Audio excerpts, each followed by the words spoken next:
Hello, I'm Erin Palmer, Team Rayceen Productions co-host and moderator. Joining me now is the goddess of DC, Rayceen Pendarvis. Bam! Greetings and salutations, all. Joining us is Janeese Lewis George. Welcome. Thank you. Happy to be here. Thank you so much for joining us, Councilmember. Before we talk about your 2024 re-election campaign to represent Ward 4 on the Council of the District of Columbia, please tell our viewers a little bit about your background and who you are. Yeah, I am a third-generation Washingtonian. I was born and raised in Ward 4.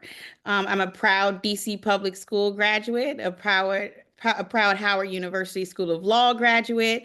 In addition to that, before joining the council, I served as an assistant district attorney in Philadelphia, then came home to serve as an assistant attorney general in the juvenile section of the public safety division here under Rayceen, our DC attorney general. And then I spent time working as an assistant general counsel in our office of the state superintendent of education, dealing with claims regarding a fair and appropriate public education. And then doing that work really inspired me to step up to the plate and run in my hometown, but also in my home ward, to just fight for working families in the district and fight for our community to have a place in this city. And thank you. Rayceen, you have the first question. In addition to being the Democratic Party nominee, you are an incumbent running to serve a second term. What would you say are some of your most noteworthy accomplishments as a DC council member? Yeah, I would say, my first year alongside Councilmember Allen and Brianna Doe, we passed the Homes and Hearts Amendment, which was legislation to increase taxes on the very wealthy to do three things. One was to do an earned income tax credit to put money in the pockets of working families, to raise the wages of early childhood educators, as well as to add additional housing vouchers to our housing supply. And that was a huge accomplishment because it's one of those things that made a tangible difference the next year in the lives of early childhood educators, in the lives of working families in the district, to ensure that they had living wages and to ensure that our early childhood educators were paid what they deserved to be paid. And that money was able to get out the door. And those additional housing vouchers went a long way to make sure if people had a house to stay in in the district. So the Homes and Hearts Amendment, I think, is one of my greatest accomplishments. Being able to save librarians from being eliminated from our DC public school system through that first budget vote was a huge, huge ordeal. Very proud of that work that we were able to do for that. For our ward, I've just been really proud to make big changes on Kennedy Street to see the difference from when I started to where it is now. Such a thriving thoroughfare with small businesses and families enjoying themselves, and to fight for our schools. We've seen a marketable difference in fighting for our schools, for them to have good facilities, for them to have the funding they deserve, and to make sure our schools are getting modernized on schedule the way they're supposed to be. So those are a few things that I'm just really extremely proud of that made a difference in people's day-to-day lives. And that's what I strive to do, is think about what are those tangible things that makes a difference in the lives of people in our community and in working families in the district. Thank you. Councilmember, what will be your priorities in your new term? What will you focus on? Yeah. I'm going to still focus on housing. I brought legislation for social housing in my first term. I'm very serious about seeing this through, adding additional tools to our housing stock, and finding new ways to create affordable housing has to be at the top of our list. Fighting it back against rent hikes, again, something I had to do in my first term and know I will have to do in my second term as people continue to try to raise rents in a city where rents are already too darn high, and continuing to fight in that arena. In education, really starting to address some of the gaps we're seeing, literacy gaps and math gaps between Black children and white children in the district, and how do we close those gaps, but also still focusing on our facilities needs. We have a number of modernizations in Ward 4 that have to get done. Whittier, Riggs, LaSalle, Truesdale. So finishing those and making sure we see those through are going to be huge and important for me. One focus I'm going to focus on is Georgia Avenue, our upper Georgia Avenue and lower Georgia Avenue. I believe our Georgia Avenue should be just as thriving as every other corridor in the city. And we have to address the vacant, blighted properties that are being left there by businesses and outside business owners who don't care about sort of leaving our community in derelict conditions and charging exorbitant rent prices. So nobody wants to go in there and actually have a business because the rent is, again, too high from that perspective. So really revitalizing Georgia Avenue is going to be a huge part of my next term. I'm excited to get to work on that. I'm going to be focused a lot on making sure, governance in general. I think we need to do a better job. So my local news bill is another one that I really want to see through and make sure we're able to support our local news and transparency across the board, oversight wise, really digging into some of the rules of the council that are a little limiting and put power in one hand versus the entire city and the entire council. So a lot of governance legislation will come out of my shop this time around. Housing legislation. I'm going to be focusing a lot on buildings through the Department of Buildings legislations that are aimed at making sure we have safe, habitable housing for all district residents and get rid of some of the loopholes we see with buildings, with architects, with some of the corruption that has taken place there in supporting our community. So I'm really looking forward to sort of, seeing the things through. We started with, our in Ward 4 around DPR centers. We have Upshur renovation coming up. We have Emory's renovation coming up. So seeing those capital projects through, the Kennedy Street Library, seeing that capital project through, which is close to home because I grew up there. But then on the council side, on the policy side, really getting some of those meaningful legislations that have been sitting at the council this whole time, reintroducing and fighting really hard for them to be able to actually pass through this council period. So earlier this year, you had two opponents in the Democratic primary and you won with over 60% of the vote, which is pretty impressive. As the Democratic Party nominee for DC council member who is, as of this recording, running unopposed, there is a presumption that you will be reelected. There's also a presumption that Democrats up and down the ballot will be elected and reelected in DC. Councilmember, what did you learn from your primary election experience, and why is it important for DC residents, including those in Ward 4, to vote this year and to continue to vote in both primary and general elections? What did I learn this election period? I guess, I learned that it's the little things that matter to people the most. When I was during during voting, people would come up and say, I appreciated that you fought for, the people who weren't even impacted. They would say, thank you for fighting for working families, or thank you for taxing me more. People really were like, thank you for being a voice, fighting against rent hikes and things like that. And so that was important. And then there was people who were just like, thank you for answering my email. That's why I voted for you, because whenever I emailed you, you answered me back.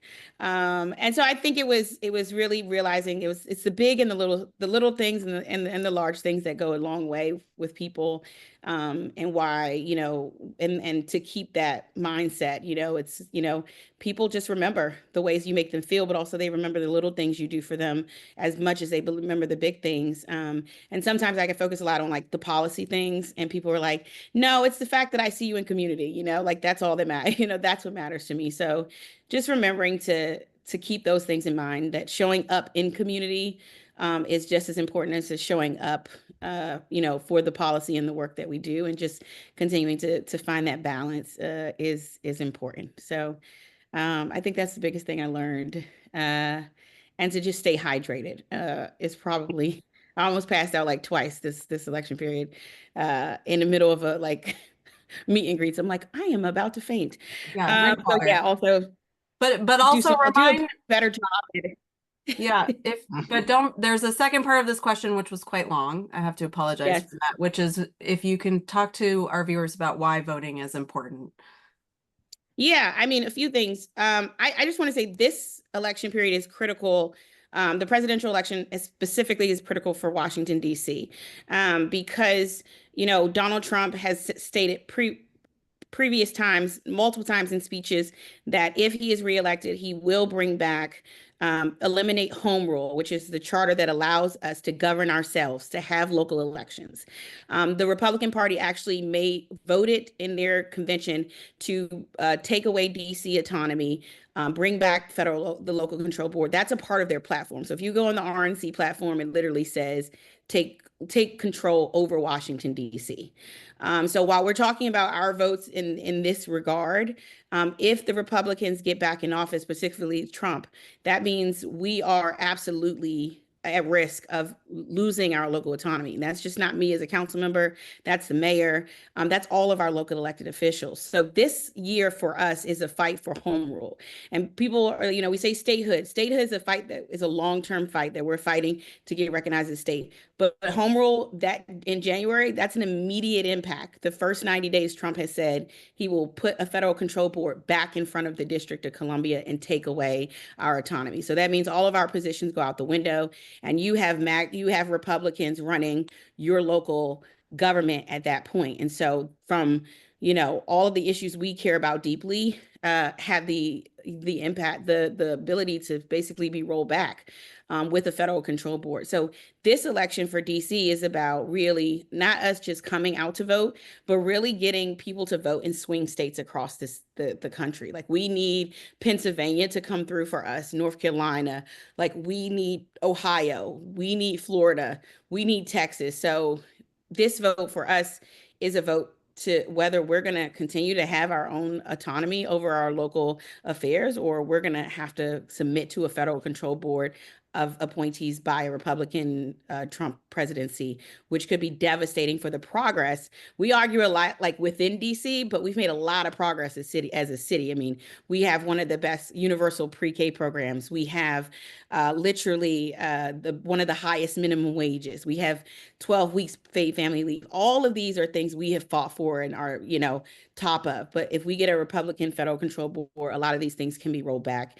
And that's a real risk. So we really need people to show up this election and vote, but also show up and get some votes to happen in some of our critical swing states across the country.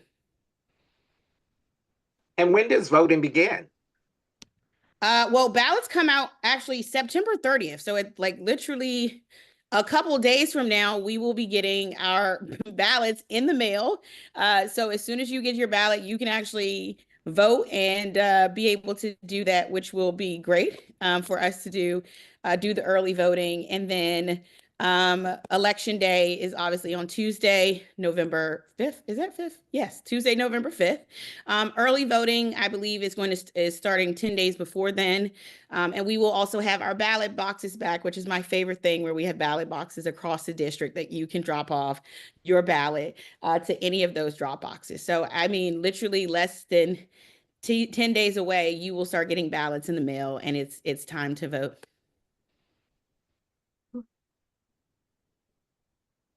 Rayceen, you have another question. I do, and thank you. What do you like most about being a DC council member? What I love most is just, I love engaging with young people. So I love the youth. Every opportunity I get to engage with young people has been a joy. Just recently, last week at the council, we had POW elementary students come and testify. They wrote a legislation to designate the district to have a salamander, as its official amphibian. They learned about it. They came down. They did that. We're going to Coolidge's games, Roosevelt's games, going to this, the climate symposiums that they have at McFarland, just engaging with our young people is just the best thing. I think I remember that most as a young person was when elected officials would come to our schools or show up at our programming and just show that they cared about us, that it made a difference. And I just think, a lot of times we hear a lot of negative things about our youth, but our youth are so brilliant and so amazing. And we don't really hear that much about the brilliance of our youth and the innovation of our youth and just how, dynamic they are. And so my favorite thing is actually when I'm able to just be with youth and get a chance to hear from them. And that's every age group, it's even listen to the high schoolers. They're so wise and they have so many great ideas, and they're very clued into how, what's happening. And so I just think that that's my favorite thing, is when I get to go to classrooms, go to games, go support the young people in Ward 4, but across this city, and really highlight the amazing work they are doing and how brilliant they really are.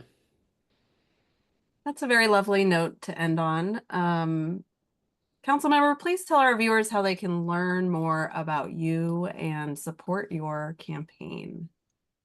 You can always go to Janeese, 4 FOR, 44.com, and you can learn more there. You can follow me at Janeese4DC on Instagram, on Twitter, and on Facebook as well. Janeese for Ward 4. I'm on all social media channels as well. And so please feel free to reach out. I am always close by or nearby, and able to engage and want to engage with you. Wonderful. Well, viewers, please look in the description below for links. And Councilmember, thank you so much for joining us. It was a pleasure to speak with you. Thank you.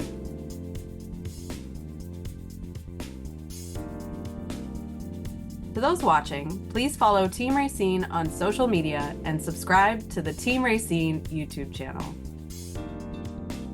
And viewers, thank you for watching.